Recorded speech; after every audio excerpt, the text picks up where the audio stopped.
Hi, I'm Jenny Saunders, and I teach your child life management skills here at Gunston Middle School. I'm teaching 8th grade for periods 6 and 7, and life management skills, in case you're wondering, falls under the Family Consumer Science curriculum, also known back in the day as home economics. We don't call it that anymore, and I gave that whole spiel to your kids on day one. But I want to take the time and give you a little bit of a video as to what we're doing in the class, what's upcoming, and explain a little bit of the grades so you can kind of better understand what's going on. So if you're following along with me here on the Canvas page, you should have access to that. And one of the things I do and I work really hard at is I try to keep the margin here quite simple and basically just have assignments and grades. But more importantly, I take the time to make a very up-to-date calendar where they just have like a week at a glance. Maybe they get a little bit of a preview for next week, depends on how far ahead of the game I am. But more importantly, anytime that your kiddo is either forgotten something, or let's say they got sick and they needed to go back and do the things that are missed, but actually if they're at home and they're able to do the work, just not be in school, they should be able to still click on the calendar and work along with us and still turn it in from home. However, anything's past due. If they scroll down to the bottom, it says past due assignments. And what I do is I take any of the things that we have done from the past, whether it be the actual link to the lesson or the actual assignment, and I keep them all here so they have the ability to go and click on anything that they've missed. And it's really easy navigation for them because it's kind of weak at a glance, and I've made it all there, easy access for them. So if you want to take the time to look and see for week 4 where we have, what have we covered? So we wanted to talk about, what is family consumer science? How does that apply to them? Because as by the time 8th grade comes along, a lot of my classes are a mix of some kids I've had all 3 years, some kids I've had from last year, some kids I've never had, and then some kids may have skipped a year and had me in 6th grade, but then they're returning, and are things really kind of different.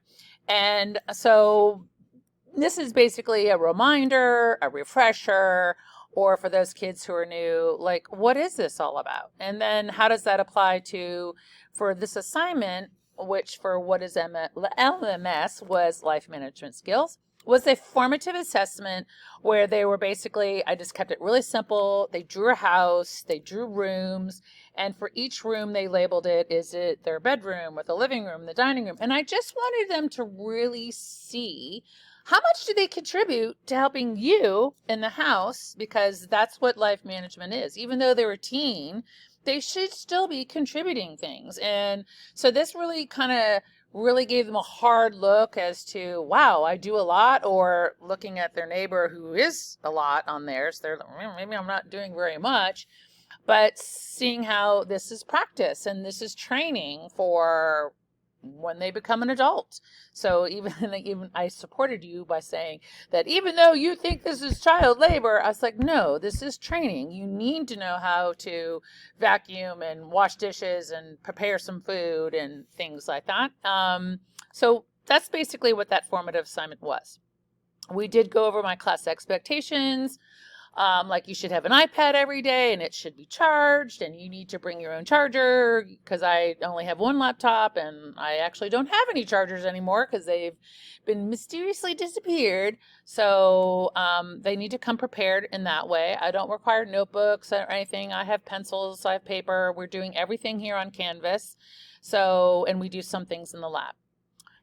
But anyway, so then the week after that, we talked about human development. More importantly, we talked about teen adolescent development, what's happening with them, why are they changing, how are they different from last year to 6th grade. Just kind of talked about that, talked about what their influences are. We talked about character, personality, how is that different?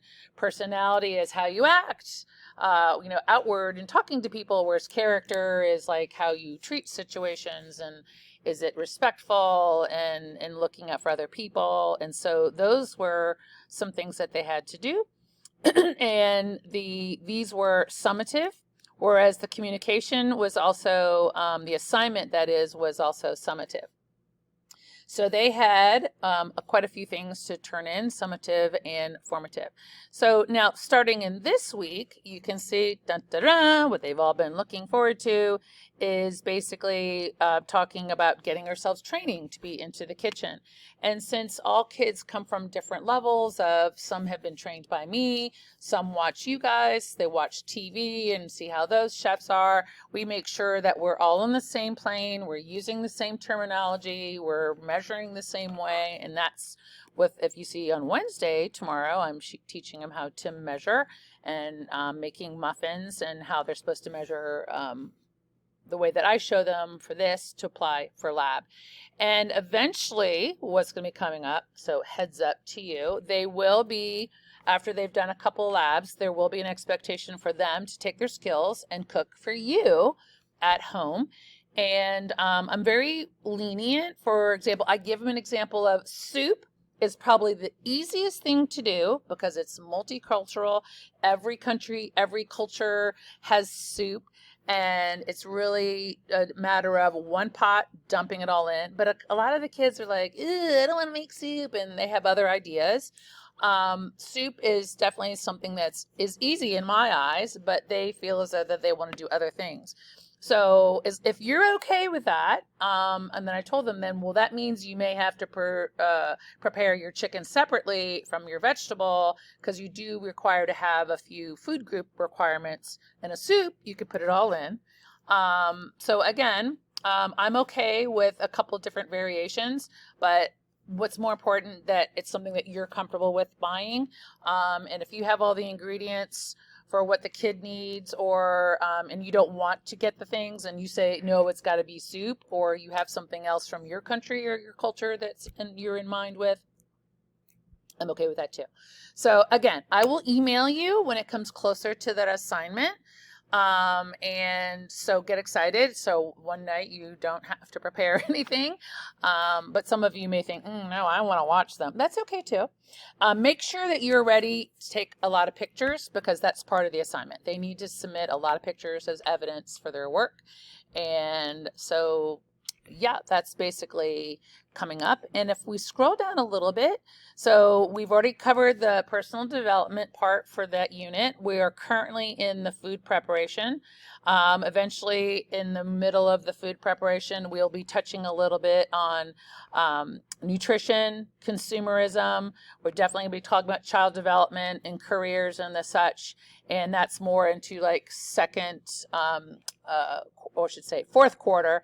And this is just kind of a heads up as to what's going on there. So let me go ahead and click on grades, because that's what this is all preparation for, is parent, teacher, student feedback. So as you can see, this is of course a false test student of sorts. And so the class expectations, I went over all that stuff in class, gave it a real easy points for them to get to take a little quiz. Were you paying attention? Were you listening? And so that was a no-brainer. I even had the expectations on the board, and all they had to do was do it on their iPad, and they could have got all the answers from the board. So it was an easy formative assessment. The life management skills thing was a piece of paper that I provided and a pencil, and they were supposed to apply the paper and the pencil together, draw their little house and their rooms and their jobs, and then take a picture of it and submit it. Again, easy peasy formative. So we see here that this kiddo here, even though he's not real, did not do those assignments. So if you go into Canvas, you can see the big red missing if they did not do it. The personality workbook was something that they worked along with me in class, and when I gave them the information, they were to type it into the slides and then submit it.